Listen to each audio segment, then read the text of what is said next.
Any news লাইভৰ সমুদৰ্শকসকলক মই স্বাগতম জনাই মই অৰূপকান্তি শৰ্মা। আজি এই মুহূৰ্তত আমি উপস্থিত হৈছোঁ হোজাই জিলাৰ ভালুকমাৰী গাঁও পঞ্চায়তৰ অন্তৰ্গত। ক'বলৈ গ'লে বৰ্তমান যদিও ভালুকমাৰী গাঁও পঞ্চায়তখন এতিয়া সলনি কৰিছে, কিন্তু ভালুকমাৰী গাঁও পঞ্চায়ত বুলি ক'লে সকলোৰ পৰিচিত ঠিক যিখন 10 নং ৱাৰ্ড আছে পশ্চিম ভালুকমাৰী বুলি কয়। আজি পশ্চিম ভালুকমাৰী এখন এটি এক দৰিদ্ৰ পৰিয়ালত আজি আমি উপস্থিত হৈছোঁ। আচলতে এই দৰিদ্ৰ পৰিয়ালত উপস্থিত হোৱাৰ বিশেষ কাৰণ হৈছে যে আজি বছৰ বছৰ দিন এনেদৰে অতিবাহিত কৰি গৈছে এইগৰাকী পৰিয়ালৰ, কিন্তু আজিলৈকে নাই চৰকাৰী কোনো সা সুবিধা, নাই পোৱা আজিলৈকে কোনো এটা আৱাস গৃহ। মই পোনপ্ৰথমে মই ভিডিঅ' জাৰ্ণালিষ্টক মই সেইসকল দৃশ্য দেখুৱাবলৈ মই যত্ন কৰিম। প্ৰথমতে দেখুৱাম যে এইখন হৈছে তেওঁলোকৰ যি আৱাস গৃহ। এনেদৰে এই ব্যক্তিসকল আচলতে এনেদৰে এই ঘৰখনৰ মাজত তেওঁলোকে জীৱন যাপন কৰি আছে। অতি মৰ্মান্তিক ক'ব লাগিব। এই দৃশ্যবোৰ চালে আপোনালোকে নিশ্চয় বুজি পাব যে আচলতে বৰ্তমান যি পৰিৱৰ্তনগামী যি চৰকাৰ আৰু বৰ্তমান পৰিৱৰ্তনগামী চৰকাৰৰ দিনত আচলতে এনে অৱস্থাত এইসকল লোকে জীৱন যাপন কৰিব পাৰে নে, সেয়া কিন্তু এক ডাঙৰ প্ৰশ্ন হৈ পৰিছে। কিন্তু দেখা গৈছে সময়ে সময়ে দেখা গৈছে যে মাননীয় মুখ্যমন্ত্ৰীগৰাকীও সকলোকে তেওঁ ভাষণ দিয়ে বা ভাষণ প্ৰদান কৰে যে সবকা সাথ সবকা বিকাশ সবকা বিশ্বাস, এনেধৰণে প্ৰতিটো সময়ত তেওঁলোকে ভাষণ প্ৰদান কৰি অহা পৰিলক্ষিত হৈছে। কিন্তু তেনে সময়ত এই পৰিয়ালটোৰ প্ৰতি যদি সকলোৱে যদি এবাৰ দৃষ্টি নিক্ষেপ কৰে তেতিয়াহ'লে আচলতে ক'ব লাগিব যে আচলতে এই পৰিয়ালৰ এই দুৰৱস্থা কিয়। আৰু মই পোনে পোনে আচলতে তেওঁলোকৰ ঘৰত আজি উপস্থিত হৈছোঁ আৰু মই তেওঁলোকৰ পৰা কিছুমান ভাষ্য ল'বলৈ যত্ন কৰিম।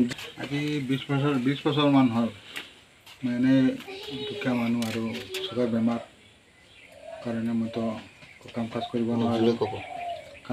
নোৱাৰোঁ। আৰু 2011 চনত মোৰ এই ঘৰটো চেংচন হৈছিলে। কি কাৰণে চৰকাৰে দিয়া নাই আমি এইটো বুজিব পৰা নাই। আপোনাক 2011 চনত আপোনাৰ নামৰ অন্তৰ্ভুক্ত কৰিছিলে আপোনাক? হয়। কোনে কৰিছিলে তেতিয়া? গাঁও পঞ্চায়তৰ সভাপতি আছিলে?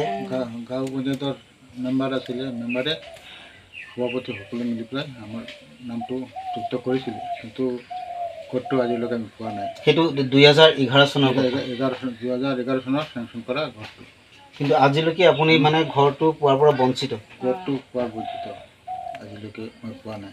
কিয় বঞ্চিত হ'বলগীয়া হৈছে? ইয়াৰ কিবা আপোনাৰ কাৰণ আপুনি বুজি পাইছে নেকি, গম পায় নেকি? আমি একো ক'ব নোৱাৰোঁ কিয় বঞ্চিত হৈছোঁ, মোক কিয় দিয়া নাই চৰকাৰে, মই একো ধৰিব পৰা নাই।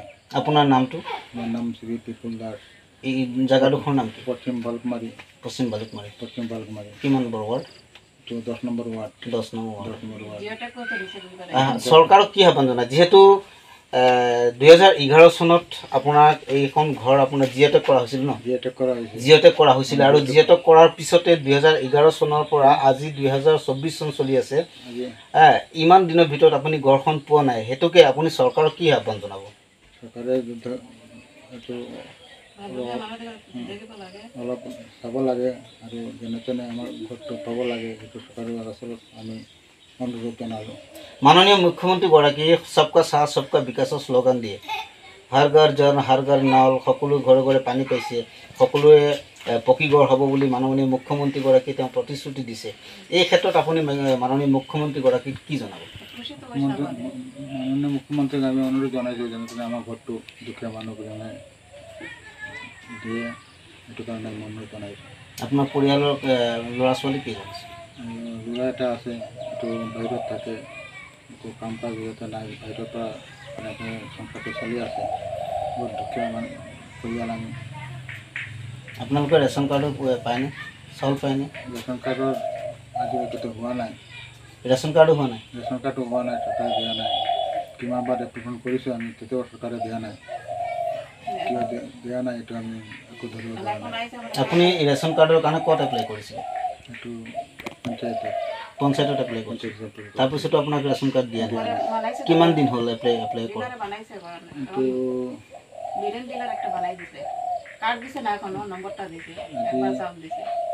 আজি 10 বছৰমান হ'ল পোৱা নাই। আগতে আছিলে আমাৰ ৰেচন কাৰ্ড, কিন্তু এতিয়া কিয় কাটি দিলে চৰকাৰে আমাৰ পৰিয়ালৰ সকলোৰ আছে, কিন্তু আমাৰ নাই। আমাৰ মানুহ 3জন, আমাৰ বুঢ়া বুঢ়ী আৰু ল'ৰা এটা আছে, বাহিৰত থাকে। কাম কাজ কৰি যেনে তেনে আমি সংসাৰটো চলি আছোঁ। যিগৰাকী আচলতে ব্যক্তি ক'ব লাগিব, তেওঁৰ এক দুখ লগা ছবি ক'ব লাগিব, যিহেতু প্ৰথমতে ক'ব লাগিব যিহেতু এইগৰাকী ব্যক্তিৰ নাই ঘৰ, আৰু পৰৱৰ্তী সময়ত তেওঁ অভিযোগ উত্থাপন কৰিছে যে তেওঁৰ বৰ্তমান আজিলৈকে কোনো ৰেচন কাৰ্ডো পোৱা নাই। গতিকে মই এই কথাটোৱে মই ক'ব লাগিব যে সবকা সাথ সবকা বিকাশ, সবকা বিকাশৰ যি আচলতে চৰকাৰে যি আচলতে শ্লোগান দিছিলে, আৰু সেই শ্লোগান দিয়াৰ পৰিপ্ৰেক্ষিতত আচলতে এইগৰাকী যি দুখীয়া যি পৰিয়াল আছে, সেই দুখীয়া পৰিয়ালৰ এনে অৱস্থা কিয় হ'বলগীয়া হৈছে, সেয়া কিন্তু এক ডাঙৰ প্ৰশ্ন উত্থাপিত হৈছে এই মুহূৰ্তত। কিন্তু ক'ব লাগিব যিহেতু যি অভিযোগ তেওঁ উত্থাপন কৰিছে, সেই অভিযোগৰ ভিত্তিত আচলতে চৰকাৰে এইগৰাকী ব্যক্তিক গ্ৰহণযোগ্য বুলি তেওঁ ভাবিব নে নেভাবিব, সেয়া হ'ব পৰৱৰ্তী সময়ৰ কথা। কিন্তু মই পোনপ্ৰথমে আকৌ মই আমাৰ সতীৰ্থ ভিডিঅ' জাৰ্ণালিষ্টক মই পুনৰ সেইসকল দৃশ্য দেখুৱাবলৈ মই যত্ন কৰিম। পত্নী আছে, মই পত্নীৰ ওচৰত যাম। আচলতে তেওঁ কি ক'ব বিচাৰে, আপোনাৰ ওচৰত আহিছোঁ, আপুনি কি ক'ব? যিহেতু দেখা গৈছে যে 2011 চনত ঘৰখনৰ চেঞ্চাছ কৰিছিলে, যিহেতু কৰিছিলে, তাৰপিছতে এতিয়ালৈকে ঘৰখন পোৱা নাই আৰু কি ক'ম, আমাৰতো মনতো দুখ লাগিছে ছাৰ। ঘৰখন আহি আৰু যিহেতু কৰি লৈছে, কিন্তু এতিয়ালৈ আমাৰ ঘৰখন পোৱা নাই। সকলোৱে পাই, আমি ঘৰ নাপাওঁ। সেইকাৰণে আমি হেমন্ত ছাৰৰ ওচৰত আমি আহ্বান জনাইছোঁ যে আমাৰ ঘৰটো যদি সোনকালে দিয়ে তেনেহ'লে আমি সুখী হ'ম। কিবা ষড়যন্ত্ৰ হৈছে বুলি ভাবে নেকি? ষড়যন্ত্ৰটো কি ক'ম আৰু, যিহেতু 2011 চনত আপোনাৰ ঘৰখন যিহেতু কৰা হৈছে, আজিলৈকে পোৱা নাই, সেইটো আমি ক'ব নোৱাৰোঁ। কি কৰিছে না হৈছে জানো আৰু। আমি মুখ্যমন্ত্ৰীগৰাকীক কি আহ্বান জনায়? মুখ্যমন্ত্ৰীক আমি আহ্বান জনাইছোঁ যে যদি আমাৰ ঘৰত দিয়ে দিয়ে তেনেহ'লে আমি আৰু ভাল পাওঁ। অনুৰোধ জনাইছোঁ মুখ্যমন্ত্ৰীক ওচৰত, এতটুকু বেছি কথা ক'ব। আৰু এয়া হৈছিলে তেওঁ প্ৰতিগৰাকীৰ যি ভাষ্য আছিলে। আচলতে ক'ব লাগিব যিহেতু এনেধৰণে দুখীয়া পৰিয়ালৰ এমুঠি অন্ন আচলতে যুগুত কৰাটো হৈছে বৰ কষ্টকৰ, আৰু তেনে সময়ত আচলতে এইগৰাকী এই যি দুখীয়া ব্যক্তি আছে, সেই দুখীয়া ব্যক্তিগৰাকী যদি এজোপা জুপুৰি ঘৰৰ নিচিনাও যদি হ'লে যদি এই ব্যক্তিগৰাকী যদি চৰকাৰী এটি আৱাস পোৱা যায়, তেতিয়াহ'লে চাগে তেওঁলোকৰ জীৱনো ধন্য হ'ব। আৰু পৰৱৰ্তী সময়ত এনি নিউজ লাইভৰ যি বাতৰি প্ৰভাৱ আছে, নিশ্চয় আপোনালোকে চাই থাকিব এনি নিউজ লাইভ।